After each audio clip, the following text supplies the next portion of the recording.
Hey everyone, I'm Mike Murtis, and today we are going to be talking about PlayStation's 30th anniversary.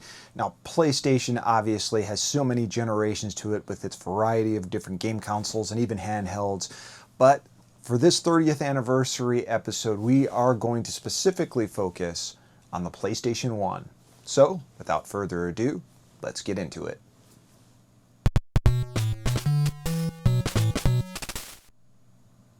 So hey everyone, I hope you're doing fantastic. We are slowly, or rather rapidly, coming up to the end of the year here. I can't believe 2024 is almost over. This year has been a blur, lots of successes this year, lots of travel. It's been a great time. It's nice to actually be able to just sit down and do a video for once. And as I was thinking about what I should do for a video, the internet kind of blew up with PlayStation's 30th anniversary. So right now, if you have a PlayStation 5, Sony has sent out updates that'll give you custom themes that'll let you do PlayStation basically 1 through 4 themes. Of course, I had to go with the OG, the PS1 style theme, but it's pretty awesome. Features the front of the console as well as a memory card as well when you're in different aspects of things. The unfortunate thing is that I guess these are temporary and you're not able to keep them. So hopefully Sony changes their mind on that, but I thought it was pretty cool.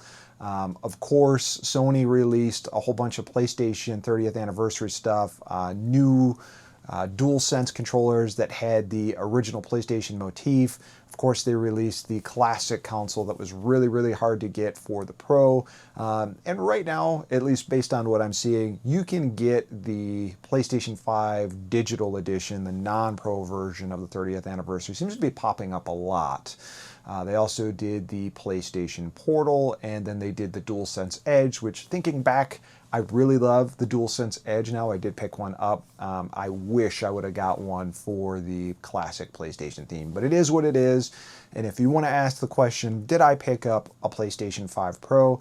The answer is yes, actually, because I wanted a second PlayStation 5. I wanted a dedicated PlayStation up in the game room here.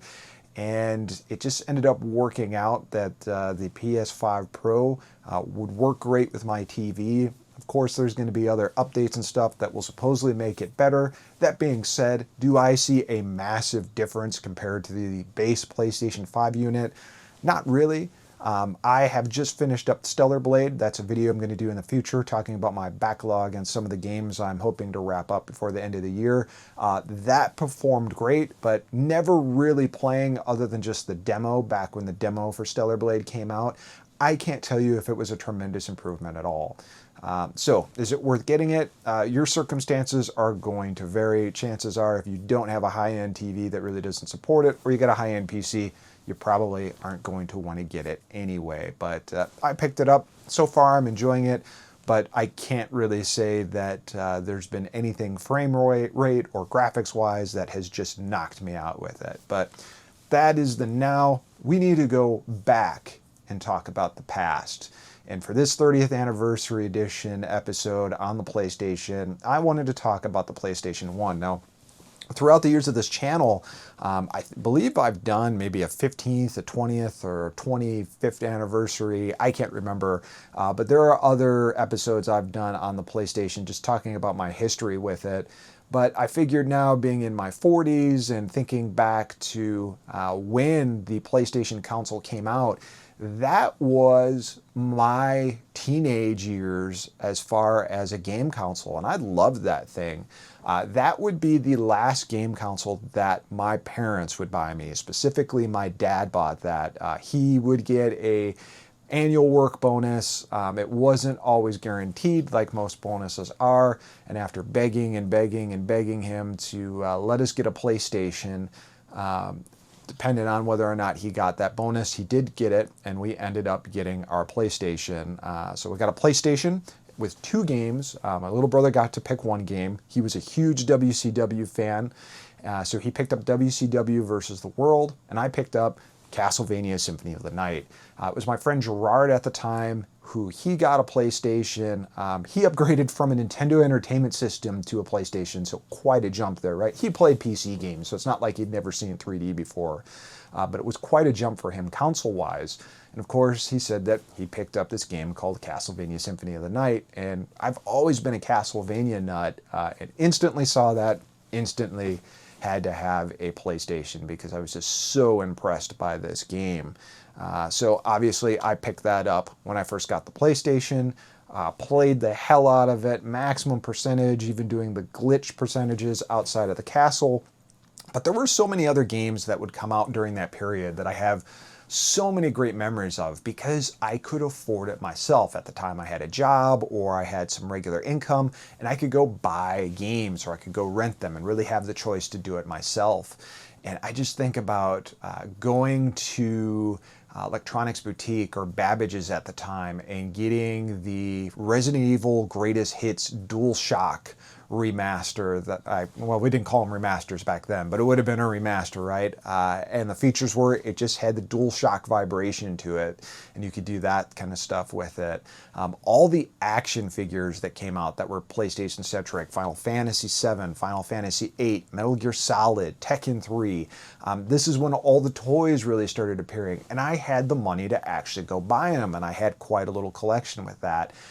Playing Final Fantasy VII with my little brother, grinding out levels and going through that adventure together with him is one of my favorite memories I have with my little brother, who unfortunately I do not talk to anymore. But that's a very cherished memory of mine. I remember late in the night playing PlayStation games with him, and then whenever it was like nice out, we would just go out and enjoy the day and have some fun.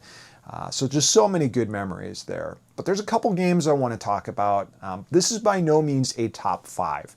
What I did was I looked at my shelf full of PlayStation games and I said, I'm going to just pull 5 random games and talk about them, whatever catches my eye first. Some of them are popular, some of them are not. And I figured we'd talk about it. I actually took the time to go ahead and capture some game footage for this. So that took quite a lot of time to do. And of course, it's going to take some time to edit and put everything together. So if you would, please give this video a thumbs up. If you haven't subscribed, please do, and make sure you share, just so the time investment comes back to me in some way, shape, or another. So let's talk about these 5 games. First up is Tecmo's Deception.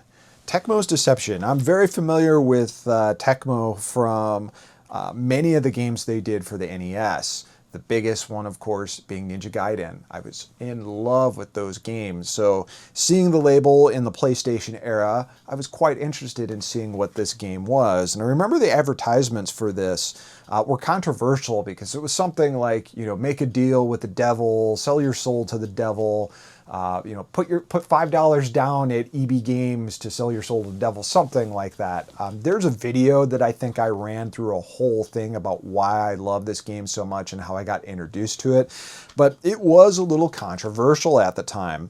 The whole premise of the game is you are a prince and you return home to your kingdom only to get betrayed and falsely accused of killing the king.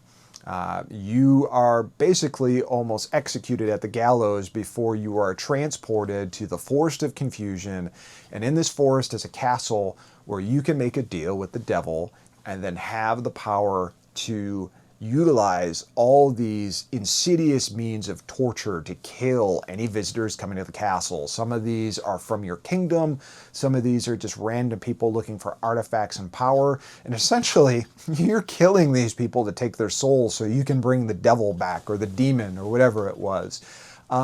This was a unique game, and not just because it dealt with demonic stuff, but it was fun playing the bad guy. It was fun putting the traps together and setting these crazy combos that could end up totally just demolishing these really, really powerful characters. And my memory might be escaping me at this point, but I think those traps were your only means of actually damaging anyone. You didn't have a punch button. You didn't have a stab button. If you didn't have your traps ready, you were going to die. Great game, though. I remember I picked it up quite a number of years after it came out. So this says 1996. I think I probably want to say I picked it up 98, maybe 99. It was 20 bucks at a EB Games in Gurney Mills, Illinois at the time. Reading the ads and everything else, a sequel came out. I figured I'd pick it up. It was only 20 bucks. And I played the hell out of it. I mean, hours upon hours of mastering traps and doing all the different paths and getting all the different endings. It's a really underrated classic. I will say that I have played almost every game in the series, including some of the more modern versions that I think have come out up to PlayStation 4. None of them just like tickle my fancy like the original one does. Like if there was a game that deserved a remake, it would be this with these specific gameplay mechanics in it. Because remembering some of the other ones, they made it third person, stuff like that. Those games just didn't jive with me as much as the first one did. So if you've never played it, Tecmo's Deception, check it out. Here's another great one in the library of PlayStation games, and a Squaresoft classic, a series classic. Even the second one is great, but sadly does not get enough love, and that is Bushido Blade. This is at a time in the 90s. Let's see, what does it say for this? This was 1997. Square was just doing a little bit of everything. They were doing absolutely everything. You want a shooter, you want a sci-fi RPG, you want a fighting game that has Final Fantasy characters in it. They were just doing whatever they could. They had lots of money. They had AAA development teams just totally knocking it out of the park. Some did better than others. But I thought this was a serious, great alternative look on fighting games. For this, you play as rival ninjas, rival samurai, essentially, and your whole deal, right? You know, traditionally when we think about fighting games, it's someone has a power meter, your opponent has a power meter, you pummel the crap out of each other until that meter is down, and you win by knockout or fatality. Bushido Blade, everything about this damn game was a fatality, and if your arm got cut, you couldn't use your arm anymore. If your leg got cut, you could only crawl around. If both your legs got taken out, you could only roll around. The story was fun. The secrets were fun. There was actually an honor system, so if you played and upheld the code of Bushido Blade, you would unlock more secrets, and you would also get a better ending. If you didn't, if you were a piece of crap, and you threw dirt in people's eyes or continued to slash them, things like that, you would not get a good ending, or you would not unlock certain features. So great game, had a lot of fun with it. This is actually one that me and my friend Chris play on a really regular basis anytime we get together. And this is one of those few PlayStation games that supported the link console cable. So if you had 2 copies of the game, 2 PlayStations, 2 TVs, you could play Bushido Blade against each other in a first-person perspective. It is a blast. We have an absolute blast anytime we sit and play with this and do it in link mode. It is so fun. I wish this would come back. I wish a version of Bushido Blade by Square would come back. We got a sequel pretty shortly after this game came out, Bushido Blade 2, which was decent. The first one, best one overall. All right, we're gonna jump into Hideo Kojima as far as games go. I think there's 2 of those in this mix. You can probably guess what the other one is. But we are talking about, this only came out in Japan, but it did get an English translation, Policenauts. Kojima had just this incredible knack for doing interactive visual novels, in my opinion. I love the Metal Gear series. I love Death Stranding. I love a lot of the other games he's done. But I have just a blast going through games like Snatcher or Policenauts and really enjoying the writing that was performed in that game because the storyline focus is highly there, right? Like many of Kojima's games, the storyline's a big focus. Sometimes his ideas get a little too big and he only has X amount of time to actually explain them, even though the cutscenes are like 45 minutes long, right? But I think where he does his visual novels, his storytelling skills are pretty phenomenal and probably best served to that kind of genre. I really wish he would do another visual novel game. For me, on a Snatcher or Policenauts, I think I probably prefer Snatcher a little bit more, but Policenauts, again, fantastic game, fantastic graphic novel. The soundtrack is just freaking phenomenal. I love it. The characters are great. The animation style is good. And again, one of those that only came out in Japan, finally got a English translation to it, a fan translation, and I have a copy of that as well. I actually finished Policenauts on a PlayStation Portable. That's how I ended up playing the fan translation of that, because seemingly at the time, that was the only way I could get it to work. I wasn't sure if I was burning the ISO right or applying the IPS patch correctly. But for whatever reason, could never get it to work on actual hardware with CDRs. The PSP was the way to go, got it to work that way, and just had a blast playing it. I've come back and played it several times, but I love the style, I love the story. Yeah, of course, it's got its many influences and many references from a ton of other games, films, things happening at the time. That's what Kojima does, right? You either like it or you don't. I personally love it. If you're into graphic novels, visual novels, highly recommend you check out Policenauts. And my God, if you haven't checked out Snatcher, do that for sure.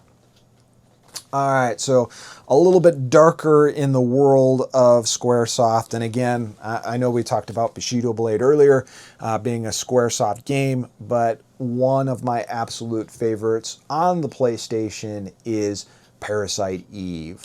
I love everything about this game. The graphics, the soundtrack, the storyline, everything about this action RPG is just fantastic.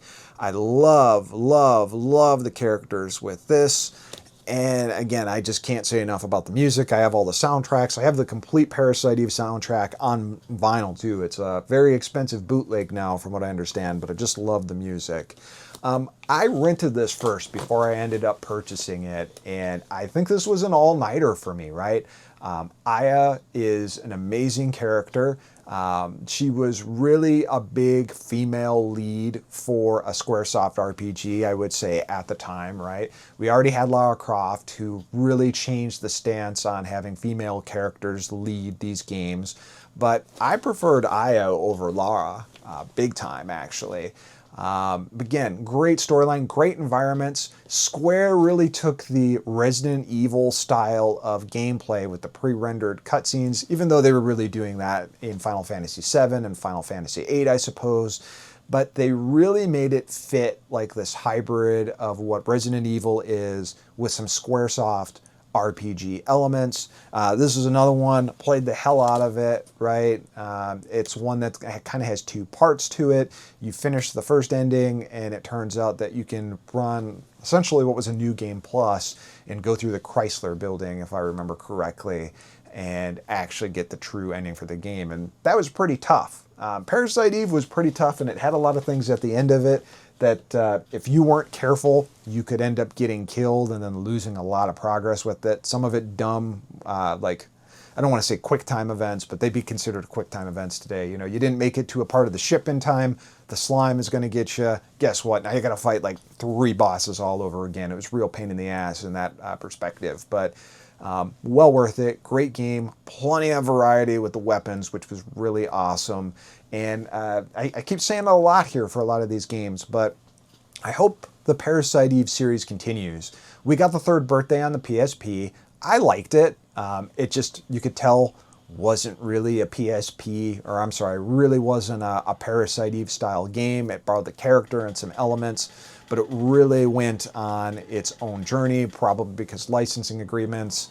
I really wish Square would just get their act together in that regard and either remaster, totally rebuild the first Parasite Eve like they've done for Final Fantasy Rebirth, or just continue the storyline, but we'll see.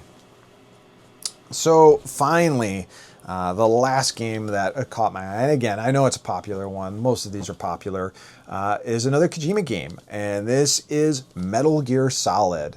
I was so excited for this game. I think I've talked about this in other episodes, but I guess I'll give you the brief history of my experience with Metal Gear. One was I played the original Metal Gear on the Nintendo Entertainment System. Loved it, played Snake's Revenge, loved it, even though it's not highly regarded. And then that was kind of the end of the series for years. I didn't know that Metal Gear 2 Solid Snake existed because I really didn't have internet access or really knowledge about that game. But we fast forward years later, and I get a PlayStation. And I get a PlayStation Underground CD, and I pop it in, and there's a trailer for Metal Gear Solid on there. And this was right between my transition from graduating junior high and going to freshman year in high school. And I think it was summer that I want to say that I first saw this trailer, or maybe spring. It had to be summer because I just graduated high school. Or I'm sorry, I graduated junior high school. See, I'm getting old. And I saw the demo. I was super pumped for it. That was the first time I heard of it. I loved the soundtrack. I knew what Metal Gear was. Couldn't wait to play it. So fast forward to me starting my first year of high school. And this was coming around time of like the homecoming dance. And that was a really weird period for me. The girl I was taking to the homecoming dance was into me, but not into me. It was like really hot or cold, and it was kind of depressing, to be absolutely honest with you. Like, things just felt like everything was going wrong at that point in time. It was a big adjustment for me. But I remember going to the local Joel Osco and picking up a couple things for myself, and I went by the newsstand.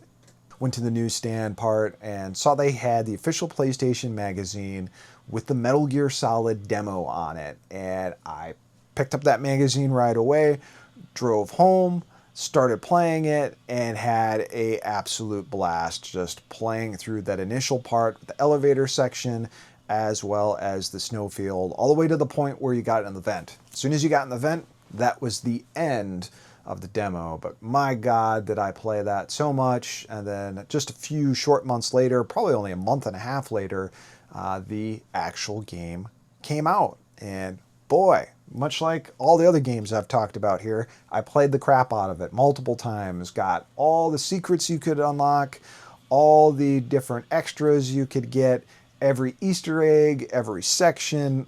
I know that game like the back of my hand. And actually, this year was the first time I've played through the original Metal Gear Solid in its entirety in many, many years. And it was really fun going back to it. Man, for me, the game still plays great. I think it has really still aged well. I mean, obviously the graphics are blocky and stuff like that, but I still think it holds up. But again, Metal Gear Solid, one of my absolute favorites on the platform, obviously launched an incredible franchise, and people still love these games till today. And wow, that's just a couple of my favorite memories from PlayStation, and pretty amazing that we are on the 30th anniversary for PlayStation. So as the game industry continues to change and consoles being a thing they are, will that continue to exist throughout the years? Will PlayStation eventually go the route of Sega and only do software? Will that be the same thing for Microsoft? Will we really only see these game companies publish games and do it through streaming and smart devices? Maybe that's our future, maybe not. But for now, I think it's really, really amazing to think just how much we've seen and how much the graphics and gameplay have changed over the last 30 years. I'm really proud to be along with the ride for it, as I'm sure many other you gamers are. So I hope you enjoyed this look at some of my favorite PlayStation games from the PlayStation 1 during the 30th anniversary. Thanks for watching.